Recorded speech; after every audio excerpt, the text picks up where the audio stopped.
Hello friends, welcome back to our channel Roja smart and sweet. ఎలా ఉన్నారు? అందరూ బాగున్నారా? మేమైతే బాగున్నాము. ఈరోజు మన వ్లాగ్ అయితే కొత్తగా బయట అయితే ఉండబోతుంది అనమాట. ఎప్పుడు ఇంట్లో కానీ హాల్లో కానీ కిచెన్లో కానీ చేస్తూ ఉంటాను కదా. ఇప్పుడైతే మన వీడియో అయితే బయట చేస్తున్నాను, అది కూడా పొయ్యి మీద వంట చేస్తూ మీతో మాట్లాడాలి అనుకుంటున్నాను నేనైతే. సో నా ముక్కుతో అయితే మాట్లాడుతున్నాను, ఏమనుకోకండి. ఎందుకంటే ఈ చలికాలం అంతా కూడా నాకు ముక్కుతో చాలా పెద్ద ప్రాబ్లం అయిపోద్ది అనమాట. ఇంకా అందుకని ముక్కుతోనే వస్తుంది నా వాయిస్, ఏమనుకోకండి. అంటే చలికాలం ఏంటంటే నాకు ముక్కు అంతా ఉట్టినే జలుబు చేసేస్తుంది అనమాట. అందుకనేసని ఇంకా అడ్జస్ట్ చేసుకోండి నా వాయిస్ని అయితే. ఇంకా కొన్ని రోజులు కూడా అంతే. ఇంకా పొయ్యి అంటే అంటించేస్తున్నా నేను. ఏమైందంటే మార్నింగ్ నేను టిఫిన్ చేద్దామనేసని గ్యాస్ అంటించాను అనమాట. ఉగ్గు అయితే రెడీ చేశాను. ఉగ్గు అయితే రెడీ చేసిన తర్వాత వెంటనే గ్యాస్ అయిపోయిందండి. అయ్యో బాబాయ్, నిజంగా ఒకరోజు గ్యాస్ లేకపోతే ఎంత కష్టపడాలా అనిపించింది నాకైతే. పొయ్యి మీద వంట చేసినాడు అంటే పాలు కాయాలి, మళ్ళీ వేడి నీళ్ళు కాయాలి, మా చిన్నోడికి పాలు కాయాలి, మళ్ళీ మా తాతకి టీ కాయాలి, అన్నం వండాలి, కూర వండాలి. అమ్మో చాలా, ఇంకా గ్యాస్ ఉంటే ఇన్ని రకాలు వండేస్తున్నాను పొయ్యి మీద కాబట్టి తెలుస్తుంది అనుకున్నాను నేనైతే. ఈరోజు అయితే ప్రస్తుతానికి నేను టీ అయితే కాసేసాను అనమాట. టీ కాసిన తర్వాత మళ్ళీ పాలు అయితే కాసాను మా చిన్నోడి కోసం అనేసని. కానీ ఏంటంటే మనకి గ్యాస్ మీద కన్నా పొయ్యి మీద వండుకుంటే టేస్ట్గా ఉంటాయి వంటలు అయితే. మీరు ఎప్పుడైనా ట్రై చేయండి. గ్యాస్ మీద వండిన వాటికి పొయ్యి మీద వండిన వాటికి చాలా తేడా ఉంటుంది అనమాట.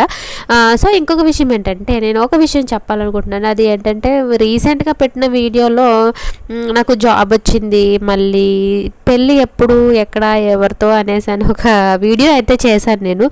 ఆ వీడియోకి అయితే అమ్మో చాలా కమెంట్స్ అయితే వచ్చినాయి, చాలా కమెంట్స్. అలాగే చాలామంది ఒపీనియన్ అయితే చెప్పారనమాట. అంటే ఇప్పుడు మనం ఏదన్నా చూసినప్పుడు చెప్తాం కదా, మనం అనుకునేది ఆ వీడియోని బట్టి మనం అనుకునేది చెప్తాం కదా. చాలామంది అలాగే వాళ్ళు అనుకున్న ఉద్దేశం నాతో అయితే చెప్పారు. కొంతమంది అయితే మ్యారేజ్ చేసుకోండి అనేసి అని చెప్పారు. కొంతమంది అయితే వద్దు, మంచిగా మీ పిల్లోడితో మంచిగా ఉండండి అనేసి అని చెప్పారనమాట. అలాగే ఒక్కొక్కరు ఒక్కొక్క రకంగా వాళ్ళ ఎక్స్పీరియన్స్ని బట్టి కొంతమంది, లేకపోతే వాళ్ళ ఉద్దేశాన్ని బట్టి కొంతమంది అలాగే చెప్పారు నాకైతే. సో మీ ఉద్దేశాన్ని నేను ఎప్పుడు తప్పుపట్టను. అలాగే మీ కమెంట్స్కి ఎప్పుడు నేను బ్యాడ్గా రిప్లైస్ అయితే ఇవ్వను. కాకపోతే కొంతమంది పెట్టే కమెంట్స్కి రిప్లై కొంచెం హార్డ్గా ఉంటుంది అనమాట, అంతే. ఇంకా మా చిన్నోడు అయితే వచ్చేసి నా దగ్గర అయితే కూర్చున్నాడు అనమాట. అప్పుడే పడుకుని లేచాడు. స్నానం అయిన తర్వాత స్నానం చేపించేసాక పడుకోబెట్టాను అనమాట. ఇంకా మళ్ళీ పడుకుని లేచొచ్చి ఇంకా నా దగ్గర కూర్చుంటాను అన్నాడు అనమాట. ఇంకా వాడిని ఒళ్ళో పెట్టుకుని నేను వంట అయితే చేస్తున్నాను. సో నేనేమంటానంటే, భర్త చనిపోతే మనము బ్రతకలేమా ఏంటి అనేసి అంటే చాలామంది, నేను చాలా వీడియోస్ చూస్తూ ఉంటాను మీలాగనే. మీరు ఎలాగ నా వీడియో అయితే చూస్తారో నేను కూడా అలాగే చాలామంది వీడియోస్ చూస్తూ ఉంటాను అనమాట. ఏంటంటే చాలామంది కూడా చెప్తూ ఉంటారు, వాళ్ళ యొక్క ఎక్స్పీరియన్స్ని చెప్తారు, ఇంకా వాళ్ళ లైఫ్ ఎక్స్పీరియన్స్ని చెప్తూ ఉంటారు, షేర్ చేసుకుంటూ ఉంటారు కదా. సో దాంట్లో ఏంటంటే చాలామంది చాలా స్ట్రగుల్స్ ఉంటాయి లైఫ్లో. సో చాలామంది ఏంటంటే ధైర్యంగా ఉండి నిలబడి అదంతా చేసుకుంటూ వస్తారనమాట. సో అలాంటి వాళ్ళని చూసి నేను ఎక్కువ ఇన్స్పైర్ అవుతూ ఉంటాను. ఎందుకంటే వాళ్ళు బ్రతకగలిగింది మనం బతకలేమా, లేకపోతే మనము ఫేస్ చేయలేమా ఇన్ని కష్టాలని, ఇలాంటి ఇబ్బందుల్ని మనం ఎదుర్కోలేమా అనేసి నేను ఎప్పుడూ ఆలోచిస్తూ ఉంటాను అనమాట. సో అలాంటి కొంచెం బాధ కలిగే వీడియోస్ చూసినప్పుడు ఏంటంటే నాకు నేనేమనుకుంటానంటే, నన్ను నేను ఓదార్చుకుంటూ ధైర్యపరుచుకుంటూ ఉంటాను. ఎందుకంటే అమ్మో వీళ్ళ బాధల కన్నా నా బాధ అసలు 100%లో 10% కూడా కాదని అనిపిస్తుంది నాకు. సో అలాంటి చాలామంది చాలా రకాల బాధలు ఉన్న వాళ్ళు ఉన్నారు నిజంగానే. ఇంకా అలాగా నేను ఏంటంటే చిన్నప్పటి నుంచి కూడా జరిగింది ఏదో అయిపోయిందిలే, ఇంకా ముందుకు అడుగు వేద్దాం అన్నట్టు నేను నా లైఫ్ మొత్తం అలాగా నాకు అలవాటు అయిపోయింది. ఇంకా మా చిన్నోడితోటి వాడి నవ్వులు, వాడి ఏడుపులు, వాడి బాధ వాడైతే చెప్పలేడు. కానీ నేనైతే పాపం ఏది చేసినా కూడా మా చిన్నోడు అయితే కాదండి అనమాట. అన్నీ బాగానే చూస్తాడు, బాగానే ఉంటాడు, ప్రస్తుతానికైతే ఉంటున్నాడు కూడా. అన్నీ బాగా మాట్లాడతాడు, అన్నీ మంచిగా అర్థం చేసుకుంటాడు. మాట్లాడడం అంటే ఈ మధ్యలో ఏమంటున్నాడు, అక్క అంటున్నాడు, అత్త అంటున్నాడు, బావ అంటున్నాడు, ఇంకా మామ అంటున్నాడు. అంటే ఇక్కడ రిలేషన్స్ ఉంటారు కదా, వాళ్ళని ఇలా పిలవాలి అలా పిలవాలి అని చెప్పినప్పుడు అయితే మంచిగా పిలుస్తాడు అనమాట. అక్క అంటాడు, బావ అంటాడు, మామ అంటాడు. ఇలాగా మా వాడి మాటలు అన్నీ మంచిగా హ్యాపీగా గడిచిపోతుంది నా లైఫ్ అయితే. నిజంగా మా హస్బెండ్ ఉంటే చాలా బాగుండు, హ్యాపీగా ఉండు, వాడి మాటలు చూసి ఇంకా సంతోషపడిన అనిపిస్తుంది నాకు. అలా అనిపిస్తుంది అనమాట ఒక్కొక్కసారి. కానీ ఇంకా నెలాఖరికి వచ్చేసరికి ఏంటంటే అన్నీ ఒకసారి గుర్తొస్తాయి. ఫోన్ బిల్లులు, కరెంటు బిల్లులు, రేషన్ బిల్లులు అవి ఇవి ఇంకా అన్నీ గుర్తొస్తాయి అనమాట. ఇంట్లో ఖర్చులు అవి ఇవి గుర్తొస్తాయి. ఇంకా వచ్చే డబ్బులతో అన్నీ లీడ్ చేసుకుంటూ అన్నీ ఇలాగా చేసుకుంటూ మా చిన్నోడితో అయితే ఇలా గడిచిపోతుంది మాకైతే. ఇంకా కొత్తగా ఏంటంటే చాలామంది క్వశ్చన్ చేస్తున్నారు, మీరు యూట్యూబ్ నుంచి మళ్ళీ వచ్చే శాలరీని షేర్ చేయట్లేదు అనేసి అని అంటున్నారు. షేర్ చేయడానికి ఏంటంటే అంటే యూట్యూబ్లో మనీ ఎలా అంటే మనకి నెల అనేది కంటిన్యూస్గా రాదు. మనకు వచ్చే వ్యూస్ని బట్టి మన రెవెన్యూ అనేది ఉంటుంది. కాబట్టి నాకు వచ్చే వ్యూస్ని బట్టి మీరు అర్థం చేసుకోండి, నాకు రెవెన్యూ నెల వస్తుందా, లేకపోతే 2 నెలలకు వస్తుందా, 3 నెలలకు వస్తుందా అనేసి అని మీరైతే అర్థం చేసుకుంటారని అనుకుంటున్నాను. కాకపోతే ఏంటంటే చల్లనీళ్ళకి వేడి నీళ్ళు తోడు అన్నట్టు నేను ఇంకా వాలంటరీగా జాయిన్ అయ్యాను కాబట్టి అవి కూడా కొంచెం హెల్ప్ అవుతాయి అనేసి అని అయితే నేను అనుకుంటున్నాను. ఇంకా నా లైఫ్ స్టోరీ చూసి చాలామంది ఇన్స్పైర్ అయ్యి చాలామంది ఏంటంటే నేను కూడా మంచిగా ఉండాలనుకుంటున్నాను మీకులాగా ధైర్యంగా, ఇంకా నేను కూడా ఛానల్ పెట్టాలని అనుకుంటున్నాను అనేసి చాలామంది కమెంట్స్ చేస్తున్నారు. సో ఛానల్ పెట్టాలనుకునే వాళ్ళకి నేను ఒకటే చెప్తానండి, ఏంటంటే ఛానల్ పెట్టిన తర్వాత వాళ్ళేమనుకుంటారో వీళ్ళేమనుకుంటారో అనేసి మీరు అస్సలు ఫీల్ కాకండి. ఎందుకంటే మనం కష్టాల్లో ఉన్నాము, మన పరిస్థితి బాగాలేదు అని అంటే ఎలా ఉన్నారు అని పలకరించే వాళ్ళకన్నా ఇలా చేస్తున్నారా అలా చేస్తున్నారా అని అనేవాళ్ళు ఎక్కువ ఉంటారు. కానీ ₹1 చేతికిచ్చే వాళ్ళు ఎవరో ఉండరు అనమాట. అటువంటి సిచ్యువేషన్స్లో మనల్ని మనం చేయగలిగేది చెయ్యాలి. వాళ్ళు వీళ్ళు అనుకుంటారు అనేది కాకుండా మీరు హ్యాపీగా ఏం చేయాలనుకుంటున్నారో అది చెయ్యండి హ్యాపీగా. ఇప్పుడు యూట్యూబ్ అనేది ఫ్యాషన్ అయిపోయింది అనమాట అందరికీ. అదొక లైఫ్ స్టైల్లో మార్చేసుకున్నారు కూడా చాలామంది కూడా.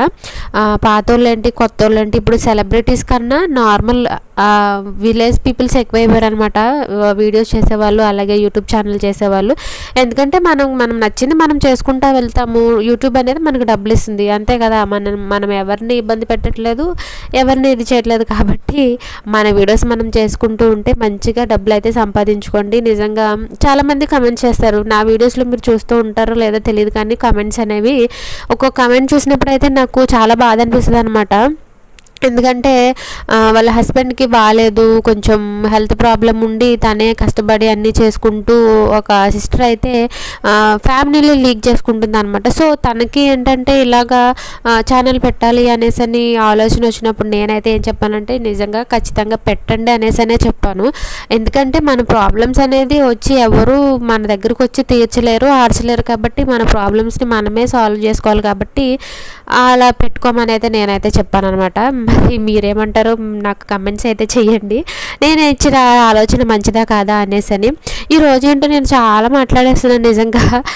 ఎందుకంటే ఒక్కొక్కసారి అన్నీ మాట్లాడాలనిపిస్తుంది, అన్నీ చెప్పాలనిపిస్తుంది. ఎందుకంటే నేను అన్ని వీడియోస్లో నేను చెప్తా ఉంటాను కాబట్టి అందుకనేసి మీతో ఏదైనా కానీ నా ఫ్యామిలీలా ఫీల్ అవుతాను కాబట్టి అన్నీ షేర్ చేసుకుంటూ ఉంటాను నేనైతే. ఇదిగోండి నా పరిస్థితి అయితే ఇదనమాట. పొయ్యి మీద వంట చేసిన తర్వాత చూసారా మొత్తం మసి అయిపోయింది అనమాట. నా సబ్బు బూడిది గీడిది అంతా కుండలన్నీ చూసారా పొయ్యి మీద వండడం వల్ల మొత్తం నల్లగా అయిపోయింది అనమాట. అవన్నీ తోమేసరికి నాకు తల ప్రాణం తోకలోకి వచ్చేసింది. అదిగోండి సగం అయితే మామూలు ముందుగా మంచిగా ఉన్నాయన్నీ తోమేశాను, తర్వాత మళ్ళీ మసుకుంట్లన్నీ తోమేసుకున్నాను అనమాట. చూసారా అంతే తెల్లగా తోమాను. ఈ దాకా అయితే తెల్లగా రాలేదు కానీ అలా ఉండిపోయింది. ఎందుకంటే మరీ గట్టిగా అయితే నేను తోమలేను. చిన్నప్పుడు ఎప్పుడు నాకు చెయ్యి ఇరిగిపోవడం వల్ల నాకు గుర్తు ఏంటంటే మరీ గట్టిగా ప్రెస్ చేసి తోమితే మళ్ళీ ఎప్పుడో ఇరిగిందైనా కానీ ఇప్పుడు అప్పుడప్పుడు నొప్పి వచ్చేస్తుంది అనమాట. అందుకని ఒక కుడి చేతితో ఎక్కువ గట్టిగా చేసే పనులు అయితే చేయలేను నేను. ఇంకా గ్యాస్ కూడా క్లీన్ చేసేసుకున్నాను మంచిగా. మా కూడా అయితే ఆటలాడుతున్నాడు చూడండి. మన ఛానల్ని సబ్స్క్రైబ్ చేసుకోకపోతే సబ్స్క్రైబ్ చేసుకోండి, అలాగే మన వీడియోకి ఒక చిన్న లైక్ చేయండి. మీ సపోర్టు నాకు ఎప్పుడు ఇలాగే ఉండాలని కోరుకుంటున్నాను. Thank you. వీడియో అయితే చూసండి.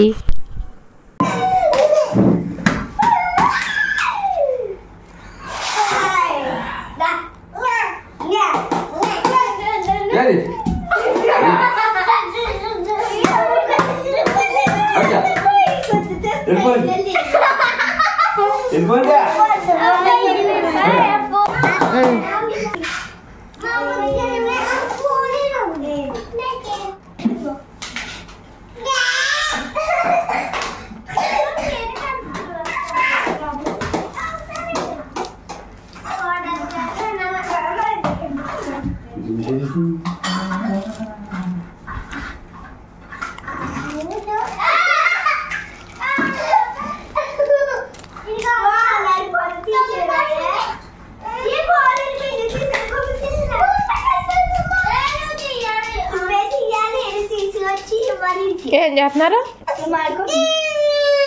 అన్నెందాలో నొక్కేస్తున్నా. ఇదేం చేస్తుందా? చీర కట్టుకుంటున్నా మహా. ఎందుకా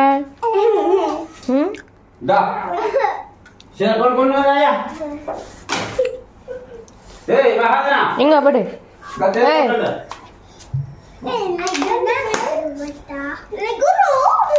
ఏం తింటా?